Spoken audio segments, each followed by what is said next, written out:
Seterusnya tuan-tuan, ada beberapa lagi untuk kita sudahkan dengan adab menggunakan handphone. Iaitulah, tolonglah, dah sampai dah satu masa di mana kita jangan berikan handphone kepada anak-anak kita. Yang belum layak lagi menggunakan handphone, iman dia belum cukup kuat untuk dia menggunakan handphone. Dikhawatiri hari ni tuan-tuan, handphone dah tak boleh nak kawal dah tuan-tuan. Dunia tanpa sempadan, anak-anak kita melihat kepada benda-benda yang diharamkan oleh Allah Subhanahu wa taala, perkara yang melalaikan. Allah Taala telah berfirman, ya ayyuhalladzina amanu la tulhikum amwalukum wala auladukum an dzikrillah. Jangan melalaikan kamu daripada harta benda kamu, anak isteri kamu daripada mengingati Allah. Hari ini handphone dah menjadi satu fitnah kerana menyalahgunakan nikmat kurniaan Allah Subhanahu wa taala. Handphone adalah penggunaan benda kemudahan. Tapi hari ini manusia menghabiskan masa, menghabiskan wang ringgit, melihat benda yang haram daripada handphone.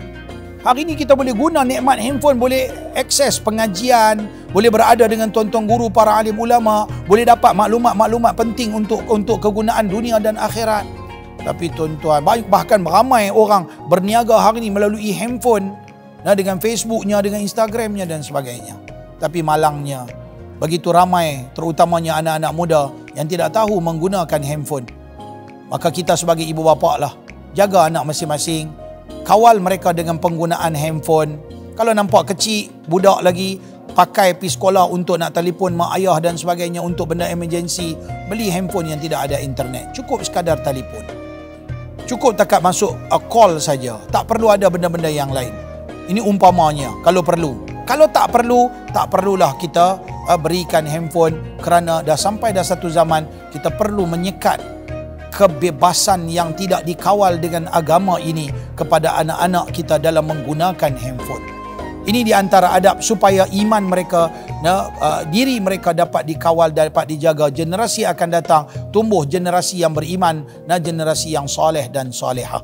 Terakhir, cakaplah dengan cakapan yang baik-baik di dalam handphone. Melawak ke apa ke, dan pastikan ianya tidak boleh mendatangkan kepada fitnah. Kadang-kadang tuan-tuan, kita tulis mesej WhatsApp dekat satu orang, kita melawak, tapi oleh kerana di situ kita tak ada tanda-tanda melawak, tulisan, kadang-kadang ada orang dia boleh ingat kita serius.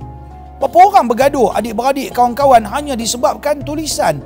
Yang melawak tak kena cara, yang melawak tak kena dengan adab dia. Maka kadang-kadang handphone ini telah mendatangkan fitnah dalam kehidupan. Sebab itulah Nabi SAW bersabda dalam sebuah hadis yang diriwayatkan oleh Abu Syekh, zinal lisan al-kalam. Zina lisan itu adalah kalam. Apabila kalam tak dapat dikawal, dikeluarkan kata-kata sama ada dengan lisan terus, handphone, ataupun kita tulis WhatsApp dan sebagainya dengan benda yang tak sepatutnya, maka akan mengundang fitnah dan pergaduhan, permusuhan dan sebagainya.